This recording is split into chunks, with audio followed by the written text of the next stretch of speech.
പുതിയൊരു കാര്യം ചെയ്യാൻ പോകുമായിരിക്കും. പക്ഷെ നമുക്കതിനെപ്പറ്റി ഒന്നും അറിയില്ലായിരിക്കും, അല്ലെങ്കിൽ പുതിയൊരു പ്രൊഡക്റ്റ് മേടിക്കാൻ അതിനെപ്പറ്റി ഒന്നും അറിയില്ല. നമ്മൾ ചിലർക്ക് ഒരു ഓപ്ഷൻ ഇല്ല, നമ്മൾ സ്വന്തം പോയി മേടിക്കുക. ആരും ഓപ്ഷൻ വഴി നമുക്ക് തെറ്റ് ചെയ്താലേ നമുക്ക് ലേൺ ഫ്രം മിസ്റ്റേക്ക്.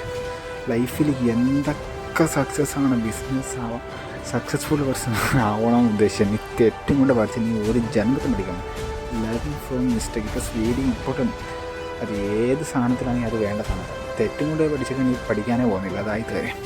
പക്ഷേ നമുക്ക് അങ്ങനെ ഒരു ഫീൽഡിനെ പറ്റി അറിയാത്ത ഫീൽഡിനെ പറ്റി ഇറങ്ങി പഠിക്കുന്ന സമയത്ത് പോകുന്ന കാശ് അതൊന്നും നമുക്കൊരു പ്രശ്നമില്ല. പക്ഷെ നമുക്കവിടെ നഷ്ടപ്പെടുന്ന സമയം അത് വെരി ഇമ്പോർട്ടൻറ്റ്. കാരണം എക്സ്പീരിയൻസസ് പഠിക്കാം, അത് നമുക്കൊരു എക്സ്പീരിയൻസ് ആണ്. ബട്ട് അതേ ഫീൽഡിൽ എക്സ്പീരിയൻസ് ഉള്ളവരുടെ കൂട്ടത്തിൽ പോയിട്ട് അവരോട് എക്സ്പ്രഷൻ ചോദിക്കുക, അവർ ലൈഫിൽ എന്തൊക്കെ ചെയ്തു, എന്തൊക്കെ ചെയ്തില്ല, എന്തുകൊണ്ട് സക്സസ് ആയിട്ട് ഫെയിലിയർ ആയവരും കാണും.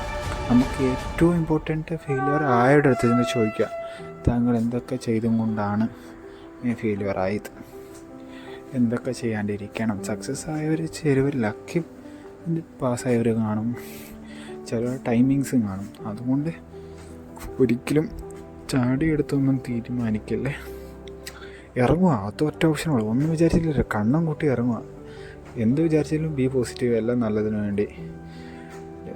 തെറ്റ് പറ്റൂ ശരി പറ്റൂ എന്ന് ഓർത്തുകൊണ്ട് ചിന്തിക്കാൻ പാടില്ല. നമ്മുടെ മനസ്സിൽ ഡിസിഷൻ തോന്നി അടുത്ത സെക്കൻഡ് നമ്മൾ ചെയ്തിരിക്കണം.